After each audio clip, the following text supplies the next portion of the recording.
Okay, so let's continue on our discussion about random vectors today, okay? So we were talking about random vectors. And the random vector is nothing but a random variable taking values in some product space. For instance, you might have some underlying probability space and also a bunch of measurable spaces.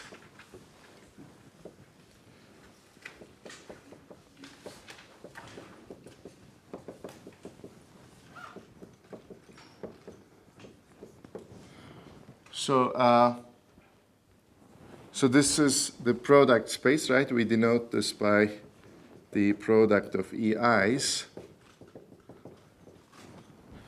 So a measurable function from omega to the Cartesian product of EIs, those n-image spaces, is called a random vector. So if this is measurable, we call it a random vector, namely a measurable function.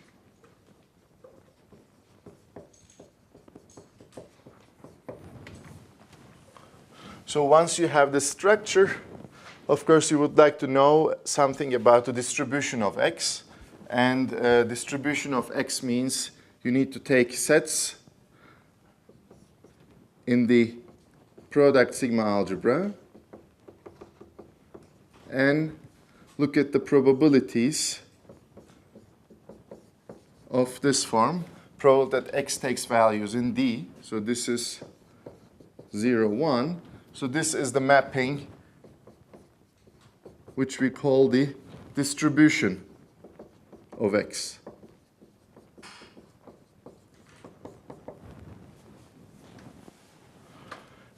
And as we discussed last time, so the sets in the product sigma algebra can be quite complicated, but there is a pi system that generates this sigma algebra, which appears in the definition of it, right?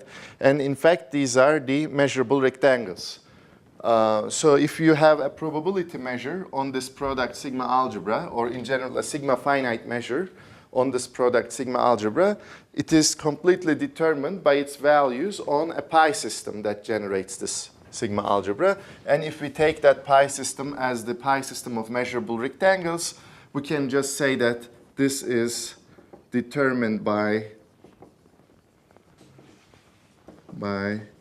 its values on measurable rectangles.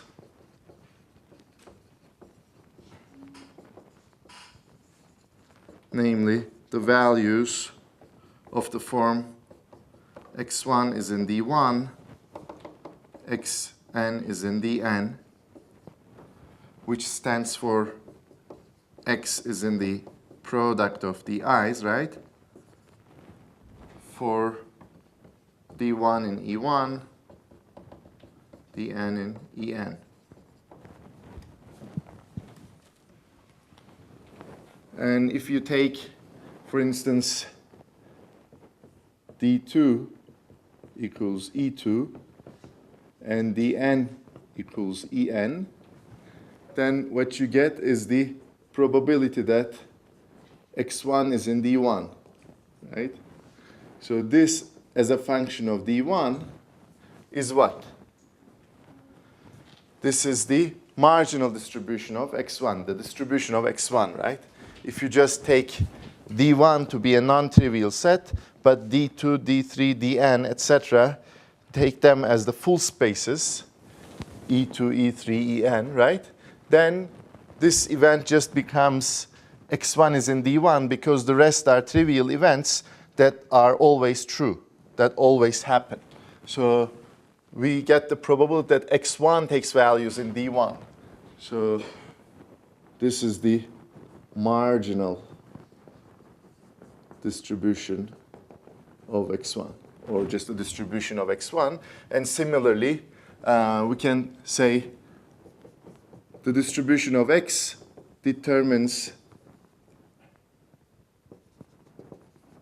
the marginal distributions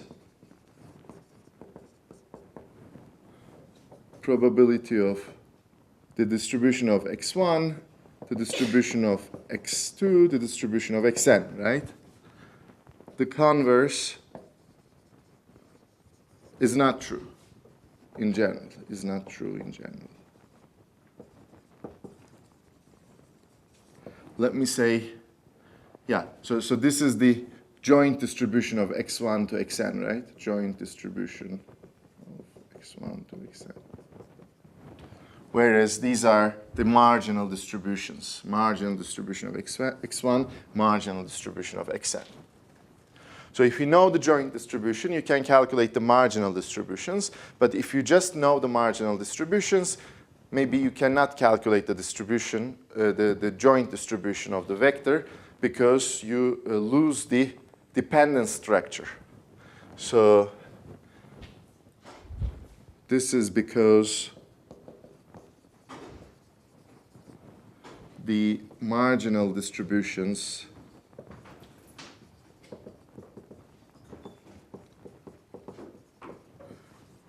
do not say anything about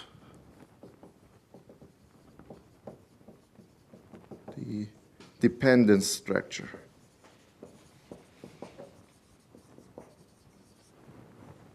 Among x1 to xn.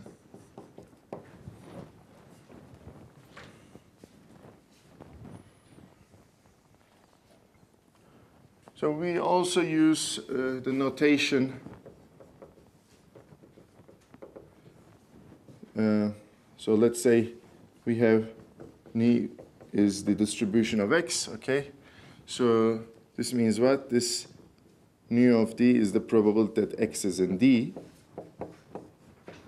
So, or we can write it as nu dx1 to dxn over the set D. And this we can write as over the set D, we can write it as x1 is in dx1, xn is in dxn.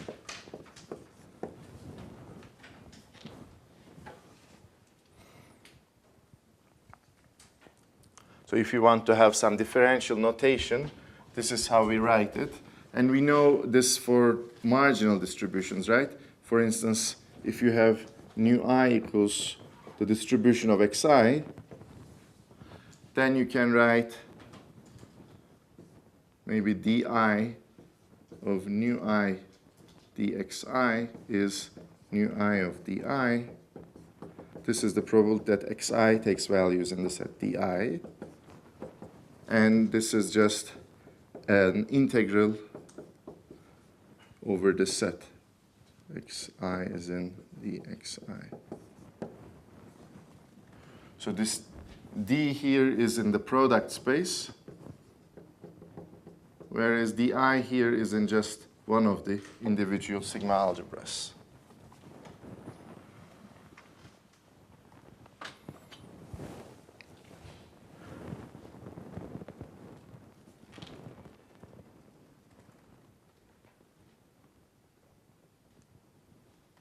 So this notation dx1, dx2, etc.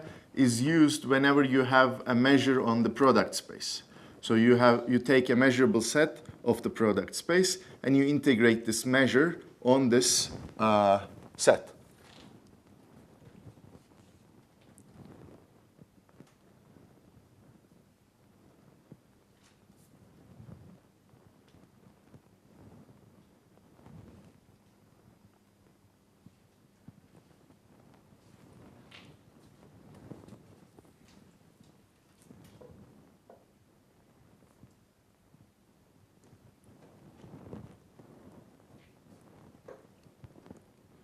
So of course, if you have that the distribution of x is nu, then you can say that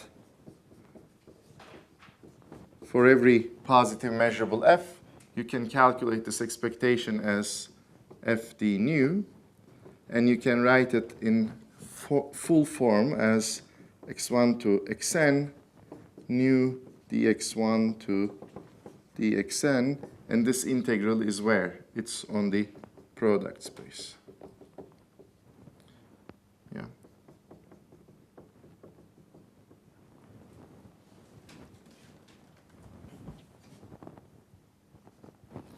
For all f from the product space to the positive part measurable.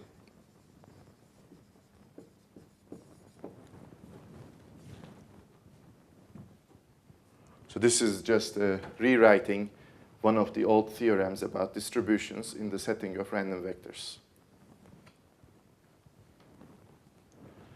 And let's also look at the special case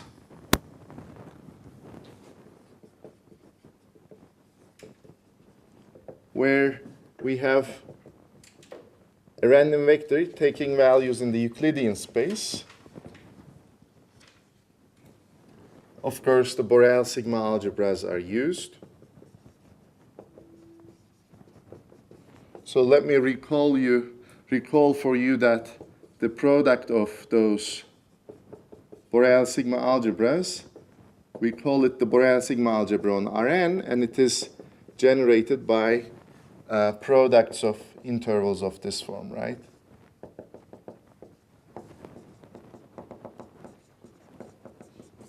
Measurable rectangles. We discussed this last time.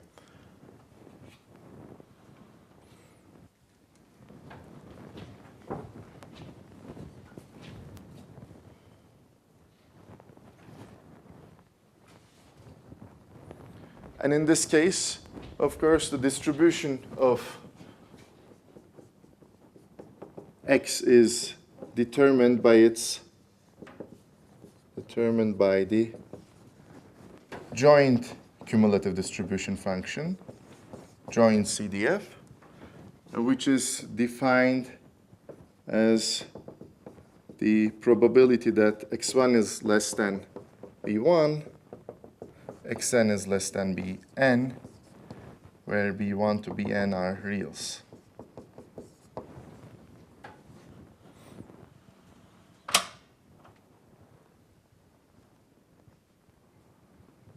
Again, this is true because we have here a pi system that generates the Borel sigma algebra on Rn, and the distribution of the vector x is nothing but a probability measure on the Borel sigma algebra on Rn. Therefore, this is determined by its values on this pi system.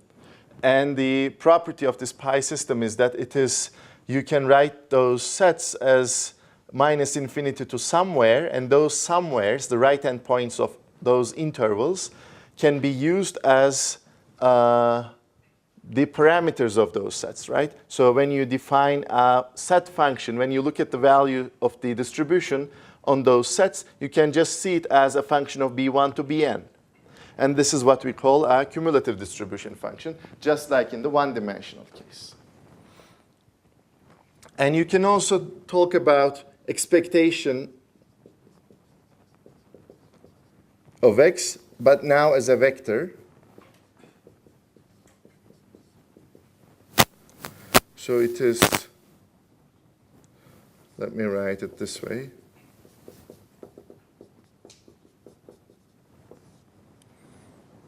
Assuming those are integrable, right? Assuming x1 to xn are in L1. And we can also talk about the covariance matrix, but let me first introduce what covariance is. So the covariance between the ith and jth components is defined as the expected value of xi minus its mean times xj minus its mean. Okay, assuming it exists. Okay. So let's denote it by Cij, okay? Covariance between xi and xj. And of course, when you have CII, when you look at CII, this is nothing but the variance of xi. And in general, we can write the Cij as expected value of xi minus the product of the expectations.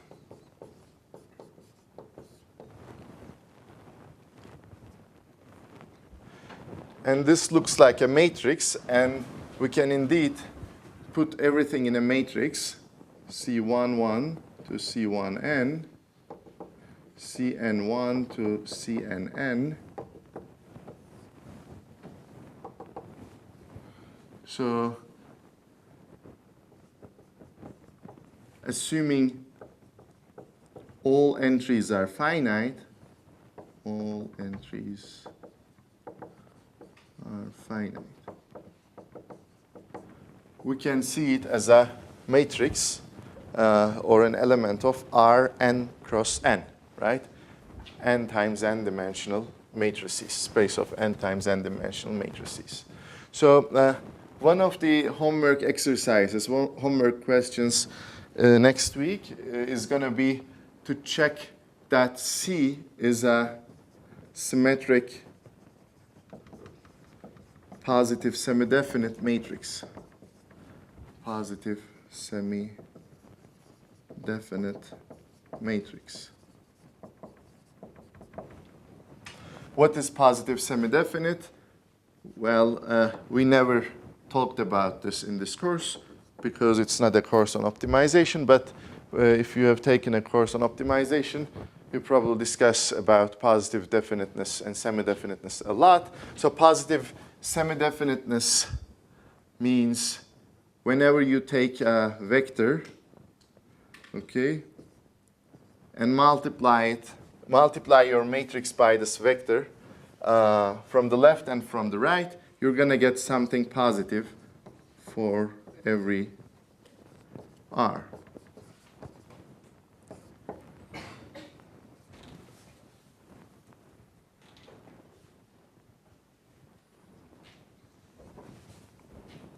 Should I put the transpose here? If I have column vectors, right? I used column vectors, so I should probably write it this way. So this is gonna be, no, the other way around.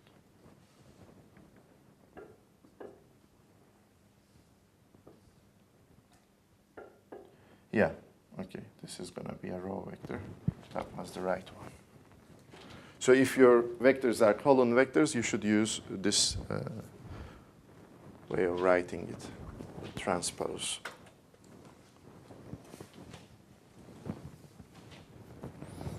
And maybe some final words about distributions of vectors. Well, if you have, let's say, some x with positive components, then you can talk about its Laplace transform, as in the one-dimensional case. What is Laplace transform? Well, you take a vector which is positive, and you look at the expected value of e to negative r times x. Well, r times x is now r transpose x, right? If you have a positive vector x, r transpose x is going to be a positive number, positive random variable. So its Laplace transform is the expected value of the negative of that is going to be a number between 0 and 1, right? So you have no issues about the finiteness of the Laplace transform. As in the one-dimensional case, Laplace transform determines the distribution, of x. So this is a multidimensional version of a theorem that we stated for one-dimensional case, but it can be extended to multiple dimensions. We're not going to do that in the lecture. And similarly, you can talk about Fourier transforms. If you have just x from omega to Rn, right? So not necessarily positive now. So now you can define the Fourier transform as the expected value of e to I r transpose x. It was I r x in the one-dimensional case. So now this is a complex number, right? Complex number in here. So let's say this is the real part, this is the imaginary part. It's a point in this ball, unit ball. And again, the fact is that Fourier transform determines the distribution of x.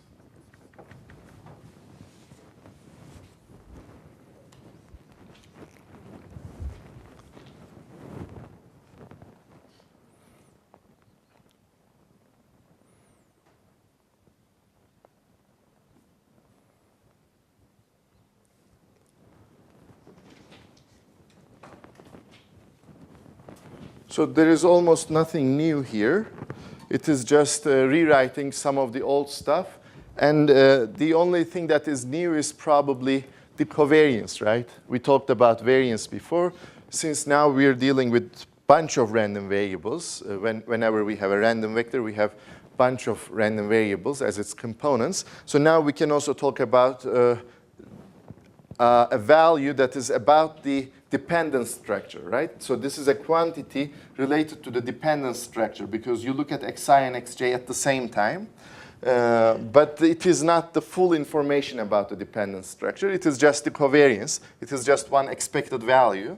So it doesn't tell you the exact dependence structure between xi and xj, but it is a measure of a value that is related to this dependence structure between xi and xj. So just like you have expectation, but it doesn't tell you everything about the distribution, right? So whenever you know the covariance matrix, it doesn't mean that you know everything about the joint distribution. So you need the full, you want to have the full joint distribution. So for this, we will need to work harder. Okay.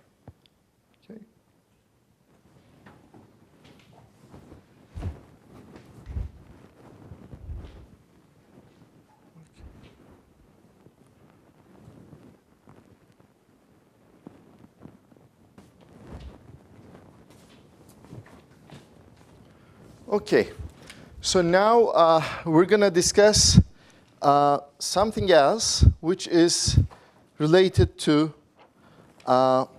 this dependence structure among the components of a random vector, okay? So we would like to see how we can create the joint distribution of a random vector. So this is going to be done using transition kernels, but let me say the title is now Measures on Product Spaces. On product spaces.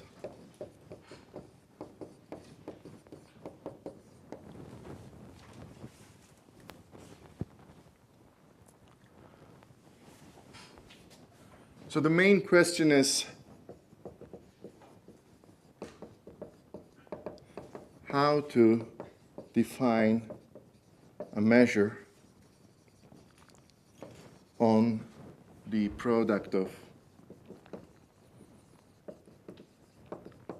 two measurable spaces. Let's start with the case 2, okay? Let's say E and G. I'm back to my notation from Tuesday. E and G are two measurable spaces. So in the setting of today, you can just take n equals 2, and E1 is E, E2 is G.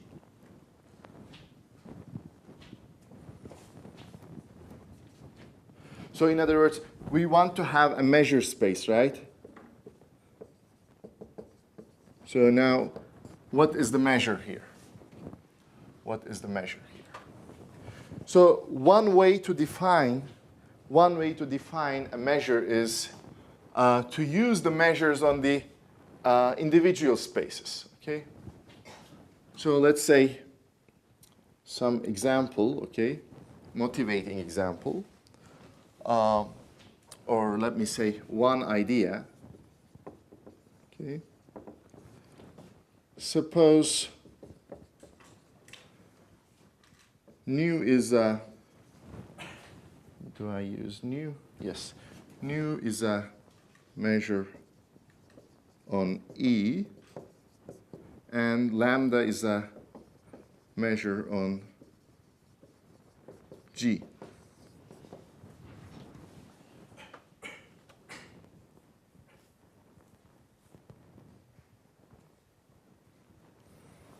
So we can define a set function for measurable rectangles very easily.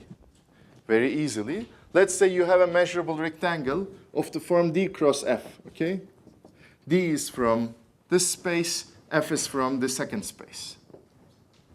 What can you do? How can you define a set function? How can you define pi of D cross F? If D is from the first space and F is from the second space, how can you define it?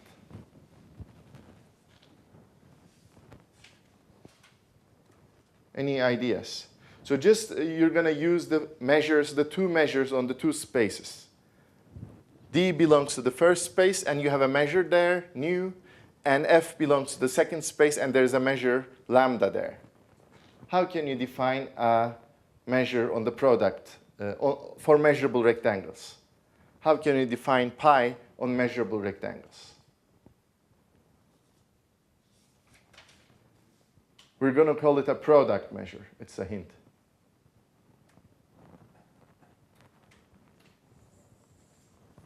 Can you use nu? Can you evaluate a value about nu? Nu is on the first space.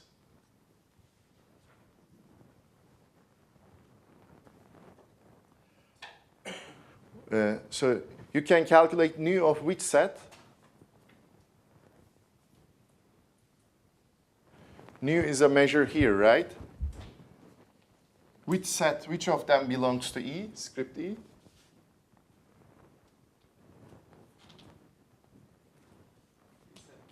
D, right? So D is from E, and F is from G. Therefore, I can talk about nu of D and lambda of F. It's that simple, right?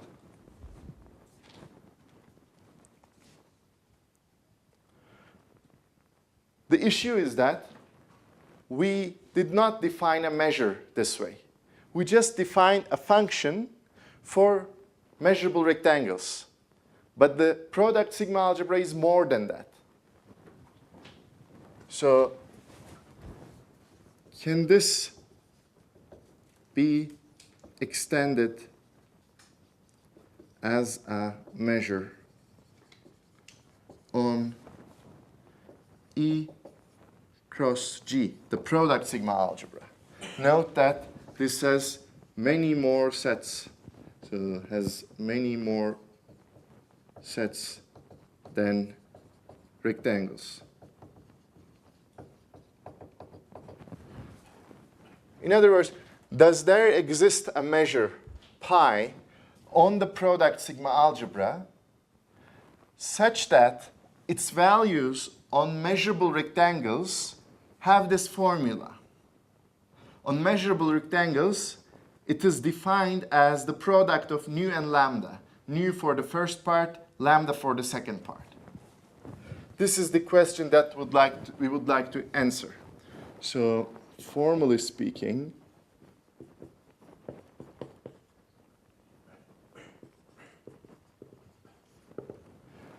does there exist a measure pi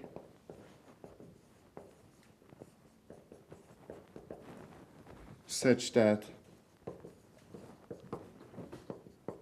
on measurable rectangles we have nu of D times lambda of f for all d in E and f in G.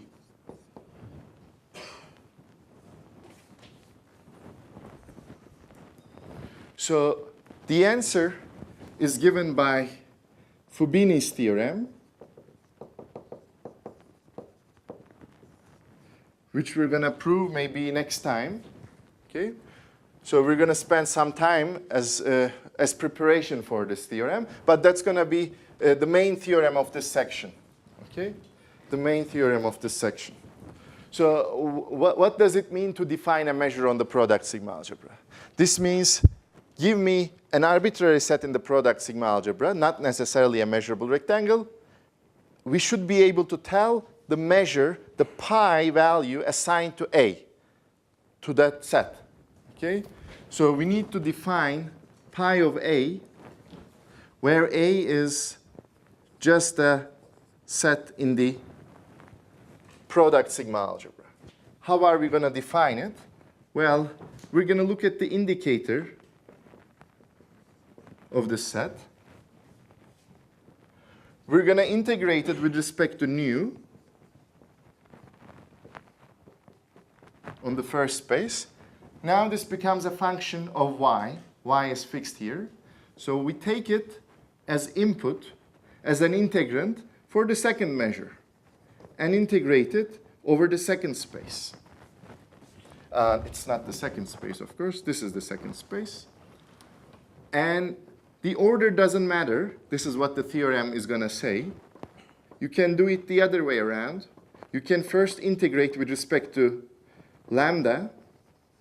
So now it's an integral over the second space. And this whole thing becomes a function of x, right? So you can integrate it with respect to nu.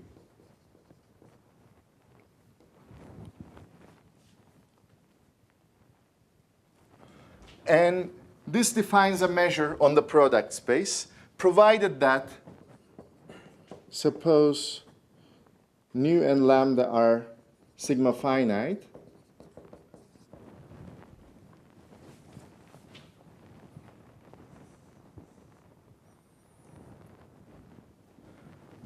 then this defines a measure on. So that's the definition, and this is like a theorem. This is like the claim of the theorem. The order doesn't matter. Defines a measure on E cross G, script E cross script G.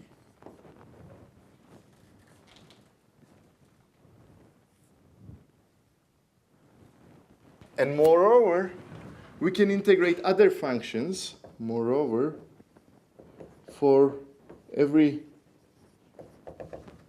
f that is positive measurable. We have,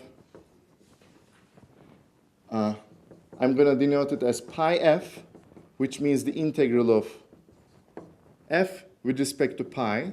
So I write pi dx dy, okay? This is on the product space. And you can evaluate it in two ways. One, you first integrate with respect to E, and then you integrate with respect to G, the second space. So fxy, first space, and then the second space. Or the second space first, and then the first space.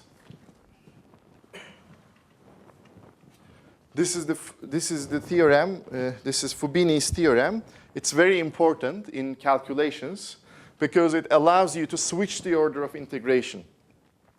You have a measurable function of two variables. You first integrate to the measure on the first variable and then integrate with respect to the measure on the second variable. Or you do it the other way around. The result doesn't change. So this is going to help us in evaluating a lot of things, in probabilities, expectations, etc., etc. We're going to use it a lot. And in short, we're going to write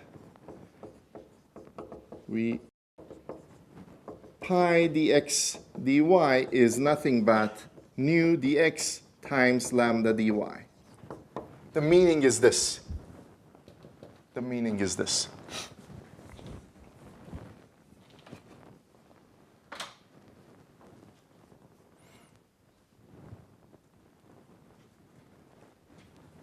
And let me also write the following. So let's say you believe in this theorem, okay? Let's say we believe in this theorem.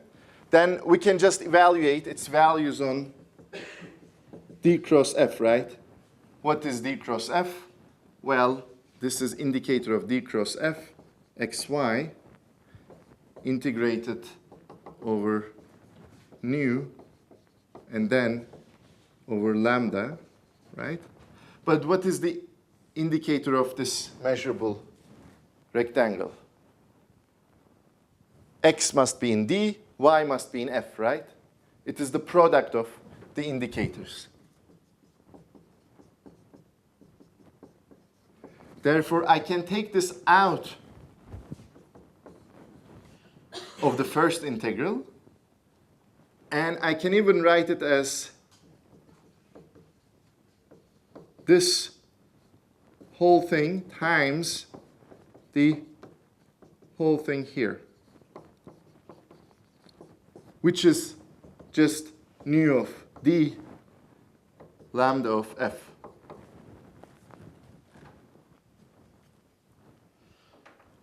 So this definition given by Fubini's theorem is a measure that satisfies this criterion.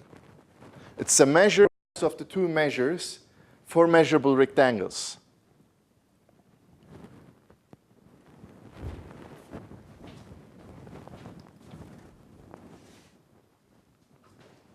I forgot to write that this measure pi is also sigma finite. Sigma finite. Let me add this, okay? That's important.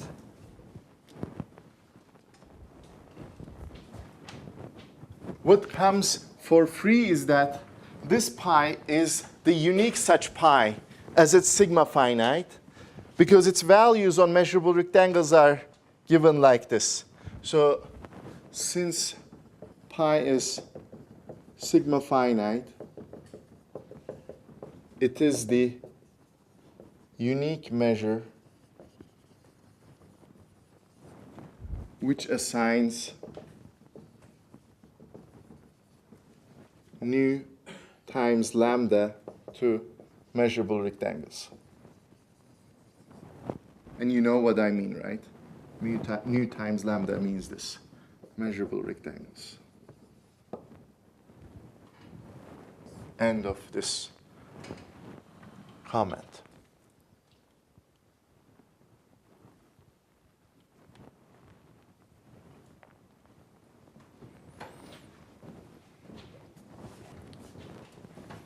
Any questions about this motivation?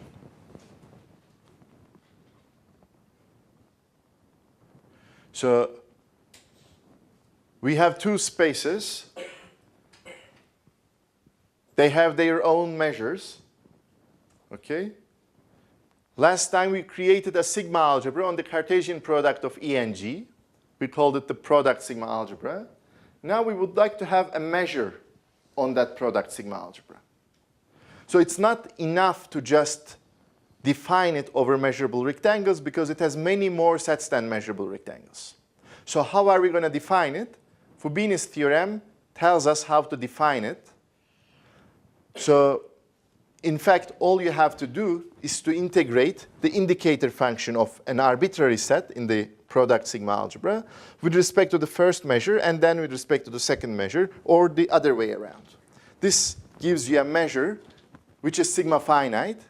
So in fact, its values on measurable rectangles uniquely identify it because of this uniqueness result that we proved in the very first chapter. So if you know its values on measurable rectangles, you know that there is no other measure, there is no distinct measure that assigns the same type of values to measurable rectangles. That's the unique such measure. The measure given by Fubini's theorem is the unique such measure. But there are, so in fact, this is not the only way to define a measure on the product sigma algebra. Using the so-called transition kernels,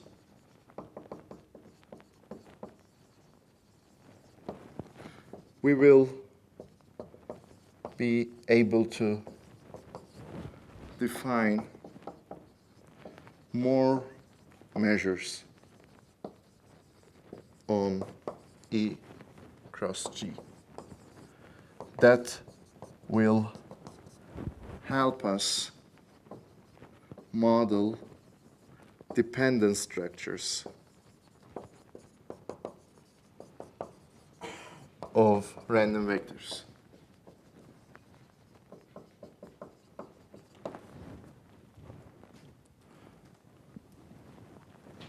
So we're going to call it kind of the independent case. So just think in terms of a random vector with two components, okay? Let's say x and y. So x takes values in the first space, y takes values in the second space. Okay? And let's say this is the distribution of the first component, and this is the distribution of the second component. What is the joint distribution of x and y? Well, for instance, the joint distribution can be this pi, because it's a measure on the product space, so it can be the joint distribution. But it is not the only option for the joint distribution. This is going to be the joint distribution whenever the components are independent. Okay? Just think about the independence that you might have seen in an earlier course. What does that mean? A joint probability is just the product of marginal probabilities, right? So if you think about this pi, the values of pi here, you can see this as a joint probability, okay? And this is the product of marginal probabilities. So this is an equation that you can write whenever you have the independence of the components. But in general, this is not the case. So this is only one possible measure on the product space. We will be able to define other measures where we won't have this kind of a product structure, but more general structures. So this is going to be done using transition kernels. Okay. Any questions?